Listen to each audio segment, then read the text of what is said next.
operated weekly out of the Wesley Chapel. The food pantry is described as such on our website. God's Grace Food Pantry provides healthy food choices and promotes the value of nutrition and self-sufficiency. We seek to serve and care for the immediate needs of our neighbors. Our goal is to offer food for their physical hunger and generous portions of kindness and grace to feed their spiritual and emotional hungers. 11.3% of the world's population is hungry. That's roughly 805 million people who go undernourished on a daily basis. Poverty is the principal cause of hunger. The causes of poverty include people's poor lack of resources, an extremely unequal income distribution in the world, and within specific countries, conflict and hunger itself. 98% of the world's undernourished people live in developing countries, but this problem still affects many here in America. 1 in 6 people face hunger in our country. The USDA defines food insecurity as the lack of access, at times, to enough food for all household members. In 2011, households with children reported a significantly higher food insecurity rate than households without children. Food insecurity exists in every county in America. In 2013, 17.5 million households were food insecure. More and more people are relying on food banks and pantries. Tennessee has made it to the list of top 8 American states with higher food rates of insecurity, with 17.4% of the population dealing with hunger. It is our hope that this evening of song, word, and prayer inspires a spirit of giving and generosity, a call to action where action is needed, or an invitation to this program to all who are in need. All are welcomed here.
They tell me of a home far beyond the skies. They tell me of a home far away.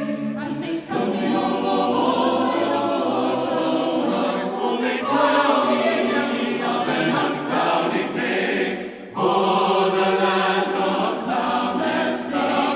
The land of an unclouded sky. Oh, they tell me of a home where no storm clouds rise. Oh, they tell me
During the 2018 Youth Choir Tour to Washington, D.C., we visited the Franklin Delano Roosevelt Memorial that bordered the Potomac River.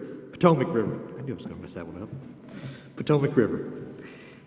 In the expansive outdoor display, there were bronze statues depicting the 32nd president, his wife Eleanor, and even their Scottish Terrier, Follow. However, you would not see those grand statues until you've walked through the majority of the installation, which depicted the people who suffered through the Great Depression.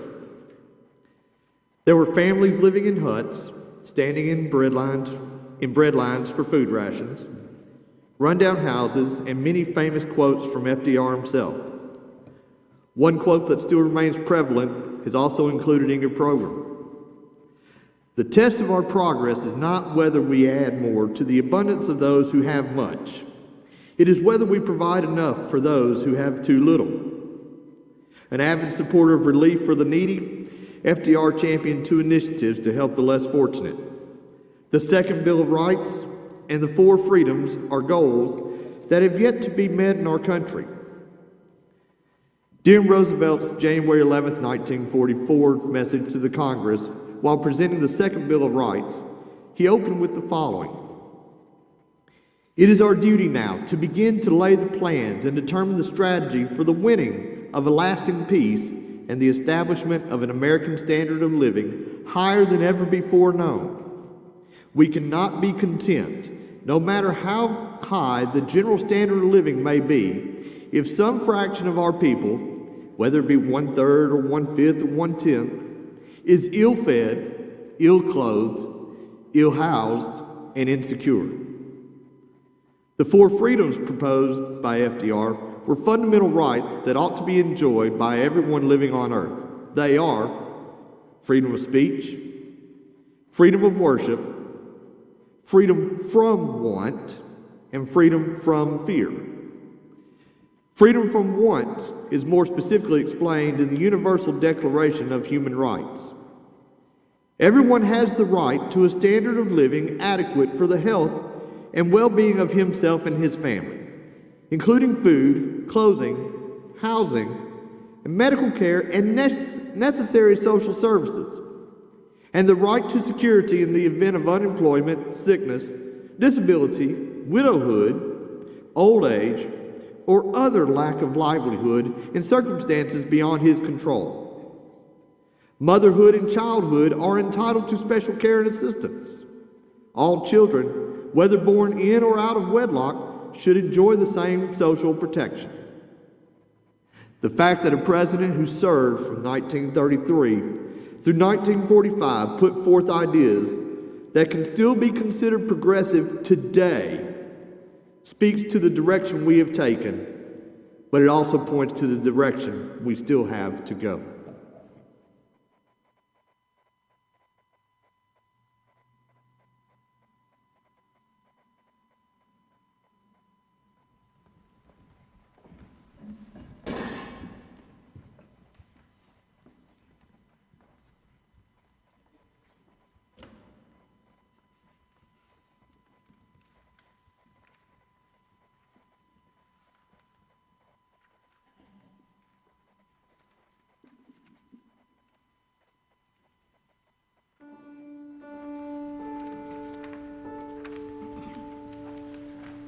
I am a poor wayfaring stranger, a-traveling through this world of woe.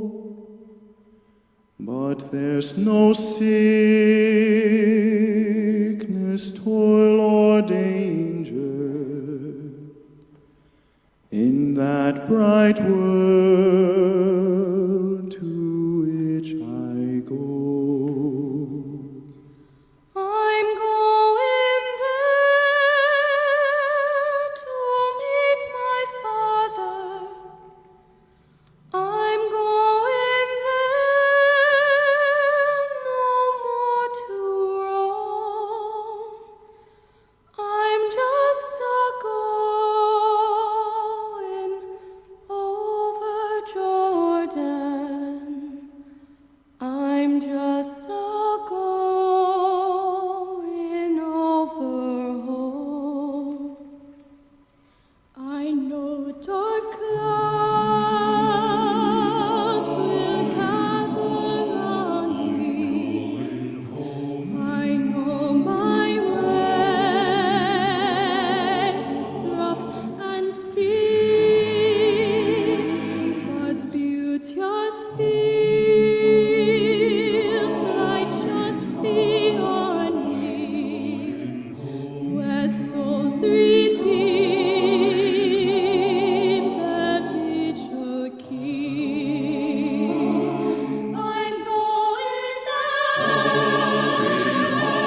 in concert with that land.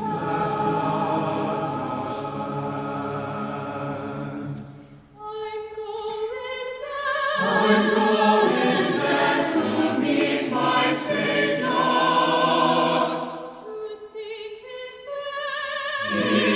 praise forevermore.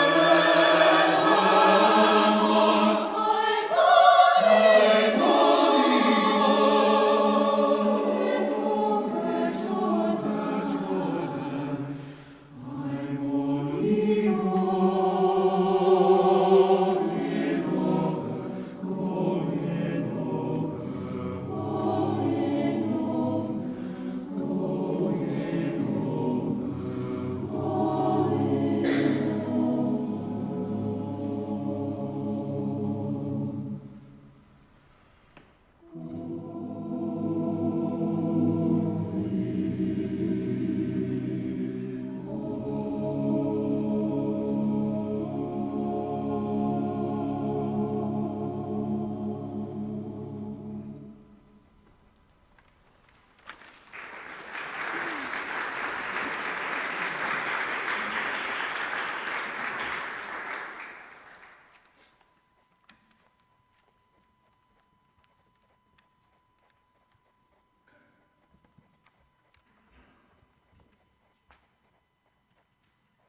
Give me that old-time religion. Give me that old-time religion. Give me that old-time religion. It's good enough for me. Yes, give me that old-time religion. Give me that old-time religion. Give me that old-time religion. It's good enough for me. It was good for the Hebrew children. It was good for the Hebrew children. It was good for the Hebrew children. It's good enough for me. Yes, give me that old-time religion. Give me that old-time religion. Give me that old-time religion. It's good enough for me. It was good for Paul and Silas. It was good for Paul and Silas. It was good for Paul and Silas. It's good enough for me. Yes, give me that old-time religion. Give me that old-time religion. Give me that old-time religion. It's good enough for me. It was good for my grandmother. It was good for my grandmother. It was good for my grandmother. It's good enough for me. Yes, give me that old-time religion. Give me that old-time religion. Give me that old-time religion. It's good enough for me. Yes, give me that old-time religion. Old-time religion. Old-time religion. Old-time religion. Old-time religion. Old-time religion. It's good enough for me. Yes. Give me that old-time religion. Give me that old-time religion. Give me that old-time religion. It's good enough for me. Yes. Give me that old-time religion. Give me that old-time religion. Give me that old-time religion. It's good enough. enough for me. Give me that old-time religion. Give me that old-time religion. Give me that old-time religion. It's good enough for me. Give me that old-time religion. Give me that old-time religion. Give me that old-time religion. It's good enough for me. Give me that old-time religion. Give me that old-time religion. Give me that old-time religion. It's good enough for me.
Inspired by the stories of Sudanese basket weavers, our next piece, Famine Song, expresses the pain and hope experienced by those in the Sudan famine of the 1980s.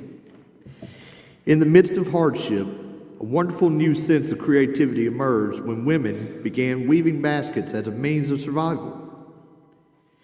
In this piece of music, you will hear the two different moods between the text rain, a tired and pleading sound, begging for the drought to end and stop the famine, contrasted by the more imposing and demanding, weave my mother, weave my child, weave your baskets of rushes wild. Since weaving and selling these baskets was one of the only means of survival.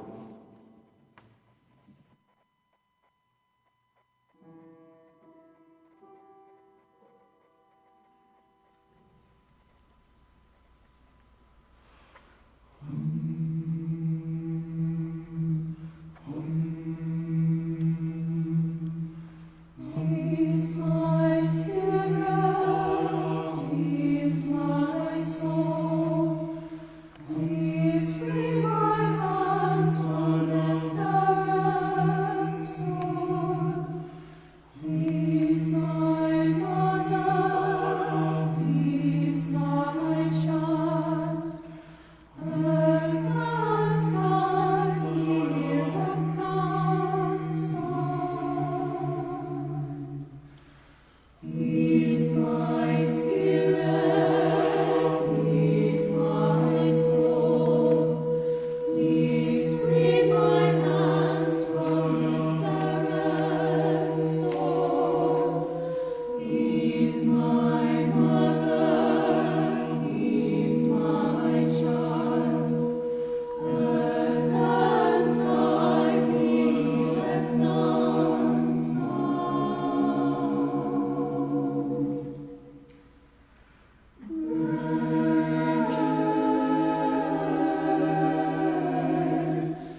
Thank you all once again for joining us this evening. I know there's basketball going on, so this is a small miracle. I didn't actually write a short song called Reflection. I'm just going to be using words. And, I thought I'd take a shot at speaking to the crowd. I'm sure that given my public speaking skills, the choir must be pretty nervous right now. But it should comfort everyone to know that I've written this all down, and I'm currently reading it. I wanted to open with a short story from when I was still in college. Growing up, I lived in a family that never went without. We didn't have much money, but I never had to miss a meal due to any sort of financial strains. My sophomore year of college, I was unable to find work in Cookeville and commuted to my hometown in Mount Juliet for work on the weekends. But despite the work, I still didn't have a lot of money to my name. A certain weekend got really tight for me because my car had broken again, and I needed to blow my entire paycheck so I could drive back to Cookeville for class. After getting off work late that Sunday night, I stopped at a Dollar General to grab a snack for the ride home. I didn't have enough money to afford anything from the place I was working at, but I'm not going to name any businesses in particular. Publix. After grabbing an off-brand Lunchable, and remember, it's an off-brand, so it was like a Lunchable, even cheaper than a regular Lunchable, probably $1's worth of merchandise, I went to pay at the register with my debit card. However, I kept getting declined because it turned out I had less than $1 to spend. And we're not even talking about name brand, dollar store knockoff. It was made to be cheap. This thing was probably cardboard and maybe a sponge. I don't know, nothing great. After being denied at the register, I walked back to my car and drove back to Cookeville defeated for the night. I don't know if it was the stress of school, work, car, money, or all of it at once, but I got in my car that night and cried all the way back to Tech. I guess I felt so powerless to my situation that I was hungry but couldn't afford $1's worth of cheese and crackers. By the time I got back to campus, however, I was over it. I realized on the drive-in that I had some snacks in my dorm room. I had a magic card that guaranteed me 3 meals a day at the cafeteria, and I knew if I really needed it, I could ask my parents for help, and they would send me whatever I needed. I felt silly about getting so emotional when I couldn't afford food for a brief moment. It took me some time and reflecting on that moment later in life to realize how privileged I actually was. Despite not having $1, I had a car that could get me to school and work. I had food saved in my dorm room. I had options. I had help and people I knew I could turn to. I've never had to live through a time of uncertainty. I've never had it all, but I've also never gone without. This is why we've gathered here, for the people who don't have options or help, for people who can only resort to tears when they can't afford food for themselves or their families, for the parents that go to bed without eating so their children could have dinner, or the entire family who falls asleep hungry. So why have we chosen a gospel music concert to support this? The gospel tradition stems from Negro spirituals written while slavery was so prevalent through the 18th and 19th centuries in America. A textbook definition of spirituals reads, an oral tradition that imparted Christian values while also describing the hardships of slavery. Despite facing the most oppressive circumstances imaginable, the community responded in song. And despite facing new oppressions that echo sentiments of a centuries-old practice, many still today choose to answer with song. Hunger has been referred to as the silent killer. A starving family fears they'll be judged, that they can't provide for themselves. They fear their family being split apart. They fear the uncertainty of having to live and grow in a household without proper sustenance. And so their plight often goes unnoticed, silently starving. Hunger is still the most prevalent form of oppression. People who are food insecure are disproportionately affected by diet-sensitive chronic diseases like diabetes, high blood pressure. But for children, food insecurity is particularly devastating. Not having enough healthy food can have serious implications for a child's physical and mental health, academic achievement, and future economic prosperity. Research has shown an association between food insecurity and delayed development in young children, risk of chronic illnesses like asthma and anemia, and behavioral problems like hyperactivity, anxiety, and aggression. Feeding America, the largest hunger relief association, has taken census and provided statistics about families who receive their aid. The median annual income for households served is $9,175. Lots of families were forced to make compromises about where the money would go. Statistics show that 69% of families had to choose between utilities and food. 61% had to choose between transportation and food. 66 had to choose between medical care and food. 57, housing and food. And 31, education and food. Our own food pantry has become increasingly popular in the last few years of operation. God's Grace Food Pantry provides information to our recipients about the other local resources to assist them in achieving self-sufficiency. We serve about 275 families per week, totaling about 3,000 people per month. Food is donated by the congregation, other outside sources, and purchased from Second Harvest at an extremely discounted rate. From the book of James, chapter 2, verses 15 through 17. Suppose a brother or a sister is without clothes and daily food. If one of you says to them, "Go in peace, keep warm and well fed," but does nothing about their physical needs, what good is it? In the same way, faith by itself is not accompanied by action, if it is not accompanied by action, is dead. Have we as a society failed? Have we left our brothers unfed when they were most vulnerable? Despite the bleak outlook of the statistics and efforts to stop a problem that cannot easily be fixed, the rates of world hunger has decreased in the last quarter century. From 2005 to 2015 alone, the number of undernourished peoples dropped from 945 million down to 783. Unfortunately, from 2016 to 2018, that number shot back up to 820 million. But it is possible to see that through our action, we can make an impact, whether it be local, national, or global. We must take it upon ourselves so long as we have the ability. Faith by itself, if it is not accompanied by action, is dead. Galatians chapter 6, verse 9 through 10 reads, "Let us not become weary in doing good, for at the proper time we will reap a harvest if we do not give up. Therefore, as we have opportunity, let us do good to all people." We have an opportunity here tonight to make a change, even if it's just for one family in our community. If you are unable to donate money or supplies, the food pantry could use volunteers with donations and serving. If you are unable to donate time, make others aware of what is offered. And if you are in need of assistance from the pantry, they operate on Tuesdays from 2:30 to 6. Unfortunately, as statistics have shown, it's very likely that there are people in here who have been or are in need of extra assistance. Do not hesitate to ask for help. You are in safe company, you are cared for, and you are welcomed here. It's usually a tradition to end a choir concert with a big, exciting number, usually an upbeat spiritual or an African folk song. But given the aims of this performance, I thought nothing could possibly speak louder than this piece arranged by Tom Trenny. For Everyone Born, a relatively new hymn written by Shirley Irena Murray, opens with these two stanzas. For everyone born, a place at the table. For everyone born, clean water and bread. A shelter, a space, a safe place for growing. For everyone born, a star overhead. And God will delight when we are creators of justice and joy, compassion and peace.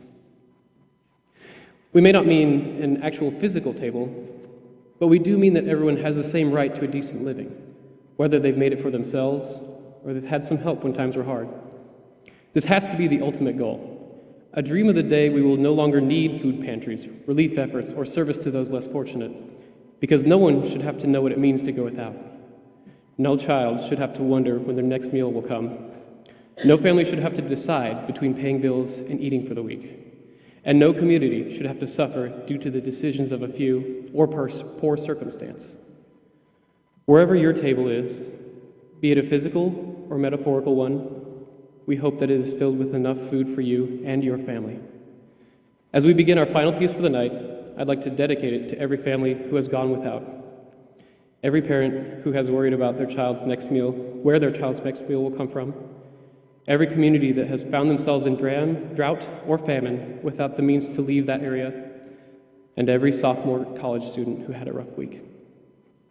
Remember, you are loved, you are worth it, and you are welcome here.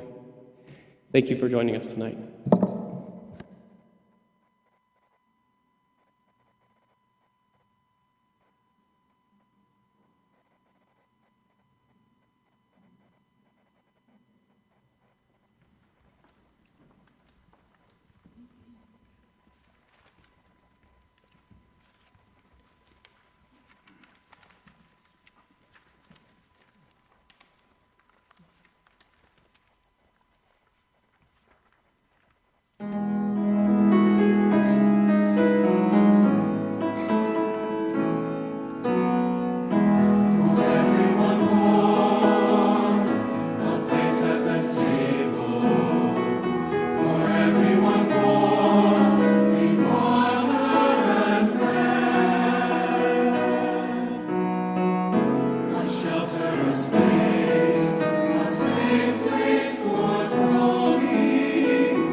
one more, a place at the table, to live without fear, simply to be, to work to speak out, to witness and worship, for everyone born the right to be free.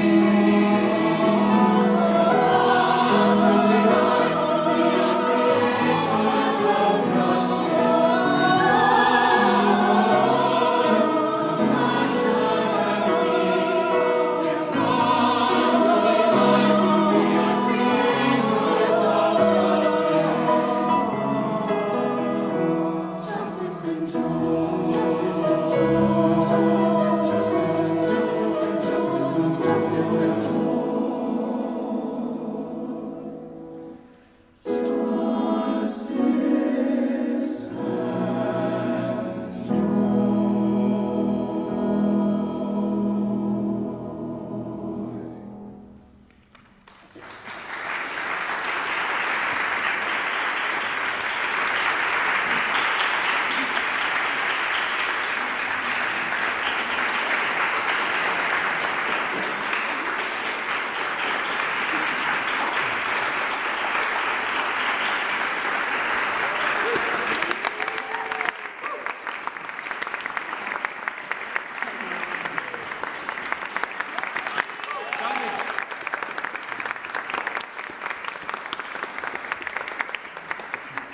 Go watch basketball.